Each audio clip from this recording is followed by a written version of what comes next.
Welcome to Democracy Now!, democracynow.org, the War and Peace Report. I'm Amy Goodman.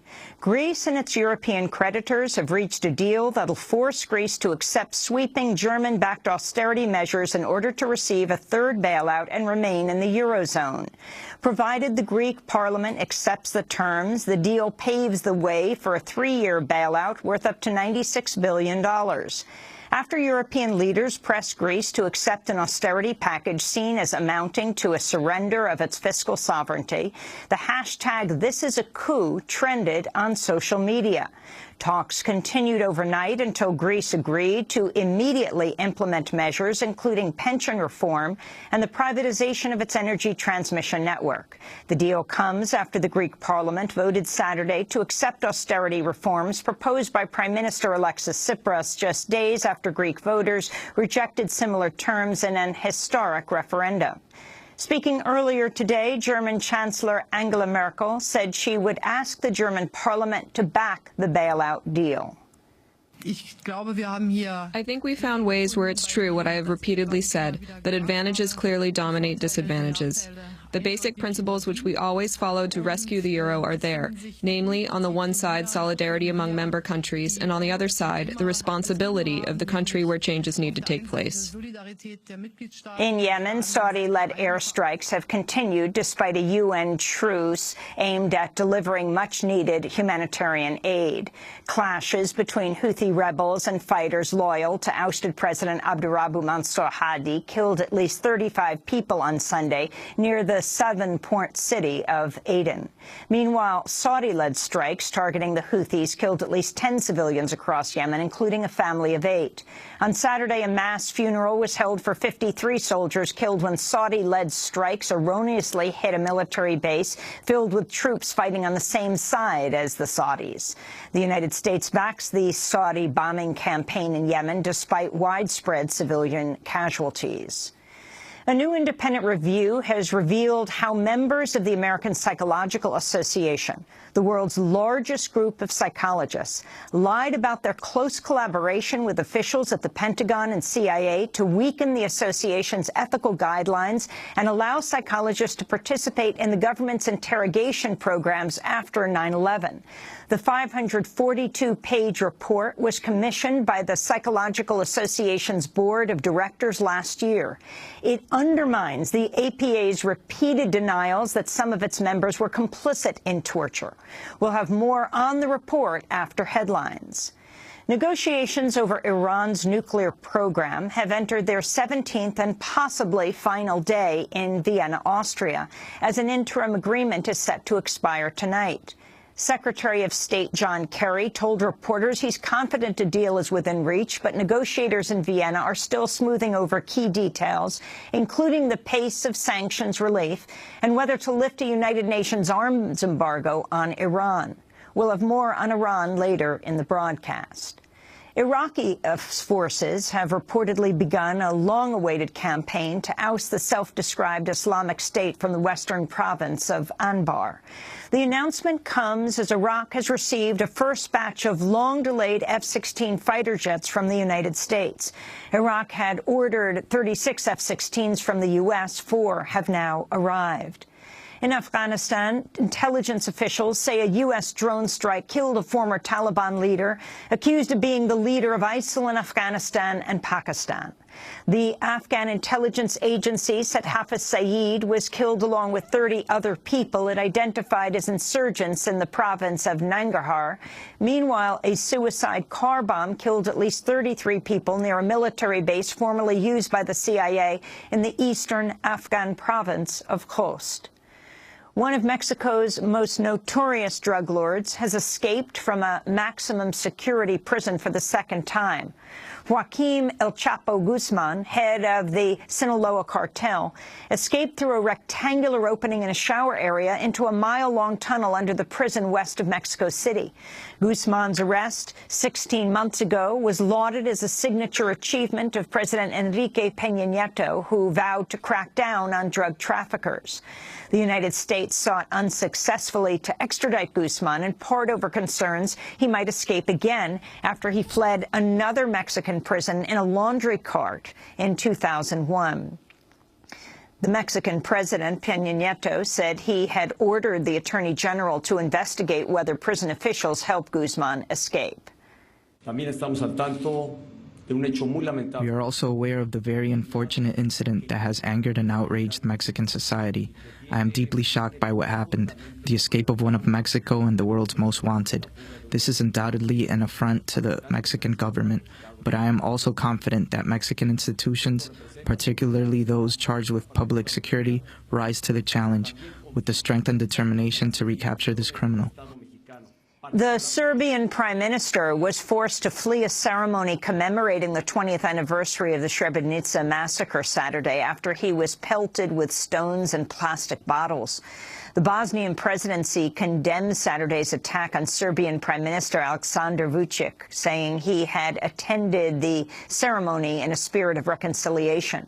The event marked 20 years since the massacre of 8,000 Muslim men and boys by Bosnian Serbs led by General Ratko Mladic during the Bosnian War.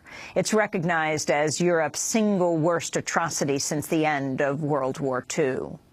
In the United States, the director of the Office of Personnel Management has resigned following revelations hackers stole the personal information of more than 22 million people from agency databases, far more than initially disclosed. The hack, said to have originated in China, compromised Social Security numbers, health histories, and financial information.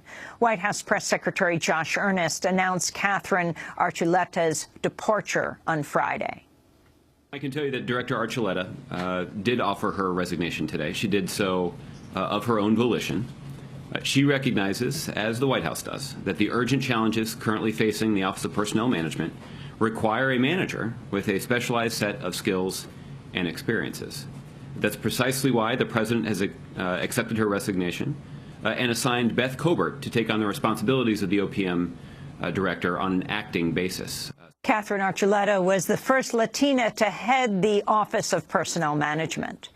Here in New York, hundreds of people gathered at the East Hampton home of hedge fund billionaire Daniel Loeb, who was hosting a $5,000 a plate fundraiser for New York Governor Andrew Cuomo. Outside Loeb's estate Saturday evening, protesters chanted, "Cuomo, Cuomo, you can't hide. We can see your greedy side." And, "Hey, Governor 1%, who do you represent?" The group Hedge Clippers says Loeb and fellow hedge funders are driving school privatization and income inequality in New York while fueling the financial crisis in Puerto Rico. Dubbed America's Greece, Puerto Rico has $73 billion in debt, up to half of which is held by hedge funds. In London, environmental activists chained themselves together on the runway at Heathrow Airport to protest plans to build a third runway. The protesters cut through a fence and locked down on the northern runway, prompting a number of flight cancellations. They're from a group called Plain Stupid, which seeks to highlight the role of the airline industry in climate change. Israel's released Palestinian activist Khader Adnan following a deal which saw him end a 56-day hunger strike last month. Adnan had been held for more than a year without charge under Israel's policy of administrative detention. He was one of a number of Palestinians arrested after the kidnapping and murder of 3 Israeli youths last year. It was the 10th time he's been detained without charge. Adnan spoke out following his release on Sunday. I see the happiness among Palestinians flowing, and the Palestinian pain and hope for the freedom of all prisoners, God willing. The occupation made a mistake in arresting me the first time, and the second time, and all previous arrests. Today, the occupation makes the mistake of releasing me because they think that they'll abort the Palestinian happiness if they release me earlier, which is not typical. This is a cowardly act of the occupation that fears the Palestinian happiness and love for the Palestinian prisoners. Adnan's release comes as the Israeli human rights group B'Tselem has released video which appears to show a high-ranking Israeli soldier fatally shooting a Palestinian teenager as he runs away. The Israeli military has claimed Brigade Commander Colonel Israel Shomer killed 17-year-old Mohammed al-Kasba last week because his life was in danger and he'd exhausted all other options. But footage of the incident appears to show the teenager throwing a rock at Shomer's vehicle, then running away before Shomer stops, gets out of the vehicle, and charges at him. Palestinian authorities have said Cuomo was shot in the back 3 times. In Tuscaloosa, Alabama, an African-American man, after being pepper sprayed by police, was killed. Police say they responded to a report 35-year-old Anthony Ware was sitting on a porch with a gun. They say they chased Ware into the woods where they claim he resisted arrest and was pepper sprayed and placed in handcuffs.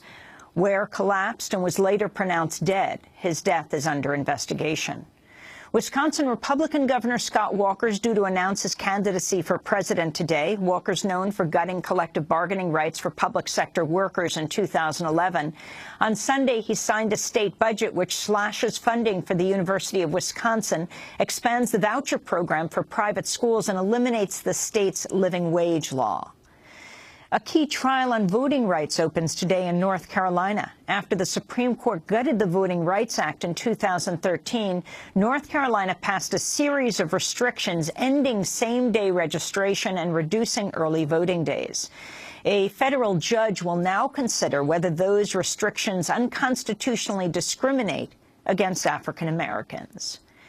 The NAACP has voted to end its 15-year boycott of South Carolina after the state removed the Confederate battle flag from the Capitol grounds on Friday.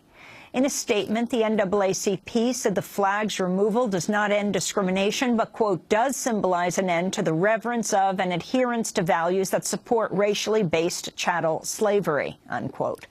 The flag's removal came just over 3 weeks after 9 African-American churchgoers were massacred in Charleston, South Carolina by a white suspect who embraced the Confederate flag. The FBI has admitted failures in the federal background check system allowed the Charleston massacre suspect Dylan Roof to buy the gun used in the attack when he should have been prevented from doing so.